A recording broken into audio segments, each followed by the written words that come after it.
مجزن 26 ساله توجک و رئیس فدراسیون بوکس شهر دوشنبه مهربان سنگینوف که سالهای آخر در امریکا مشق و هنرنمایی میکند هدف حمله افباشان قرار گرفته 2 ضربه کارت خورده است. در این باره روز 14 نوامبر سال 2022 خود ورزشگر به خبرگزاری آزیا پلیس خبر داده است. بنا به نقل او حمله روز 10 اکتبر سال 2022 در شهر دوشنبه وقتی روی داد که او برای خبرگیری نزدیکانش به وطن آمده بود.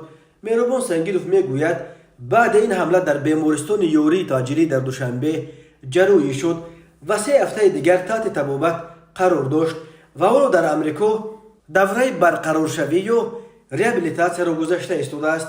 مهربان سنگینوف با اظهار تأسف گفت که این حمله و عاقبت‌هایش باعث لغو نبرد نوبتی او برای دریافت مقام داوطلب عنوان قهرمان طبق فرضیه اتحادیه عمومی جهانی بوکس شد. این نبرد میبایست ماه دکبر سال جاری در ارلندو امریکا دایر میشد.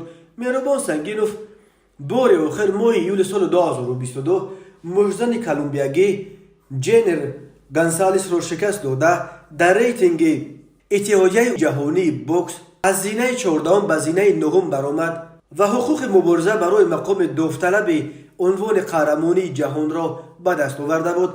ولی این نبرد که یک ماه بعد میبایست دایر میشود به سبب‌های از مهربان نوابسته لغو کرده شد. مهربان سنگینوف به آزیا پلیس نقل کرده است که قبل از این نبرد رخصتی گرفت و برای خبرگیری نزدیکانش به دوشنبه آمد و هیچ از گوشه خیالش نمیگذشت که با او در زادگاهش متاسفانه چنین حادثه رخ میدهد.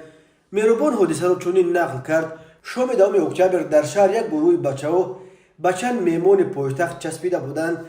من به آنها همین قدر گفتم که با میمانان نباید چنین مناسبت کنند. در پاسخ این بچه‌ها به من حمله کردند و یکی از آنها به من 2 ضربه کارت زد.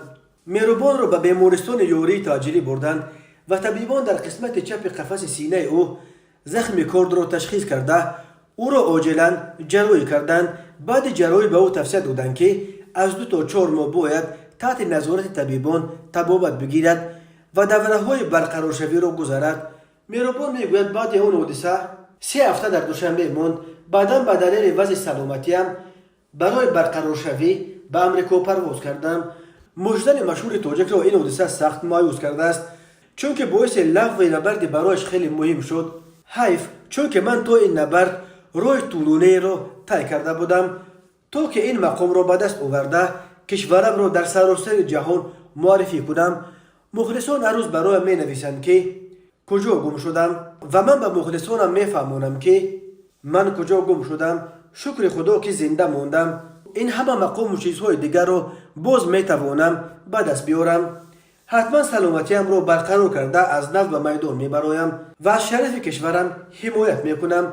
مقامات تاجیکستان تا کنون درباره این حمله به ورزشگر مشهور تاجیک در دوشنبه یگان خبری نشر نکردند. درباره که بودن حملگران و رفت تفتیش این پرونده نیز معلومات تا حال در دست نیست.